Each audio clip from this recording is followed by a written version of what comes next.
நான் வந்து இவ்வளோ நாள் எங்கள் சீரியா தேசத்தில் எங்களுடைய தெய்வங்களை வணங்கிட்டு இருந்தேன். இப்போ எப்படி நான் அதை வணங்குவேன்? அந்த தெய்வங்கள்லாம் சேர்ந்து ஒரு ஆளும் எனக்கு உதவி செய்ய முடியல. ஒரு ஆளும் எனக்கு ஒரு தெய்வமும் எனக்கு சோமாக்க முடியல.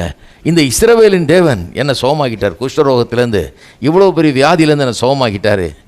நான் அந்த ராஜாவுக்கு மெயின் ஆள். ராஜாவாக இருக்காருன்னா இவன் பிரைம் மினிஸ்டர் மாதிரி அவ்வளோ பெரிய பொசிஷனில் இருக்கிறவன்.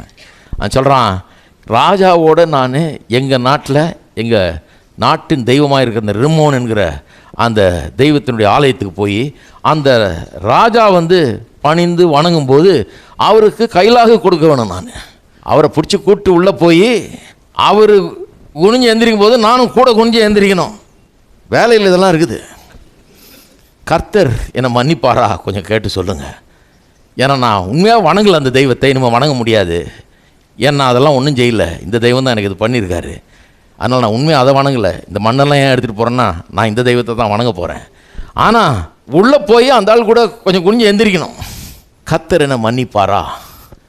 கொஞ்சம் சொல்லுங்கள் அப்படின்றான். ஆச்சரியப்படுங்க. நீங்கள் வாசித்து பாருங்கள். எலியா சொல்கிறார், பரவாயில்ல போன்ற. எலிசாவுக்கு வந்த ஞானம் இன்றைக்கி நிறைய பேருக்கு வரணும். ஏன்னா அவன் என்ன சொல்கிறான்? வணங்குறேன்னு சொல்லலை, வணங்குறதுக்கு பர்மிஷனும் கேட்கல. இவரோட போகிறேன். நான் இந்த இஸ்ரவேலின் தேவர் தான் வணங்க போகிறேன். எனக்கு நம்பிக்கை உண்டாயிடுச்சு. நான் உள்ள மனதில் கன்வெர்ட் ஆகிட்டேன். ஆனால் அங்கே போய் நான் வந்து அந்த ராஜாவோடு இருக்கணும்.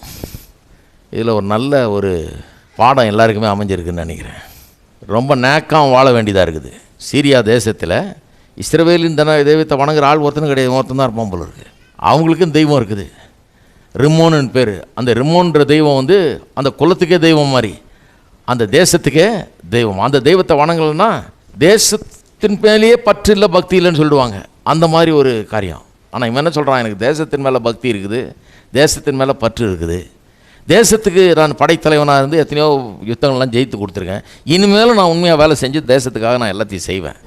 தேசப்பற்று எனக்கு கொஞ்சம் கூட குறையில. ஆனால் தெய்வம் யாருன்றதை இப்போ தெரிஞ்சுக்கிட்டேன். இவர் தான் மெய்யான தெய்வம்னு தெரிஞ்சுக்கிட்டேன். அதனால் இவரை மட்டும்தான் நான் இன்றைக்கி வணங்க போகிறேன். ஆனால் அவர்கள் மத்தியில் வாழ வேண்டியதாக இருக்குது. வாழ வேண்டியதாக இருக்கும்போது சில காரியங்களெல்லாம் எப்படி செய்யணுன்றது எனக்கு தெரியணும்னு கேட்குறான். எலிசா தீர்க்கதரிசிட்டு அதை தான் கேட்குறான் அவன். எவ்வளோ பெரிய பாடம் இன்றைக்கி கிறிஸ்தவர்களுக்குன்னு கொஞ்சம் யோசித்து பாருங்கள்.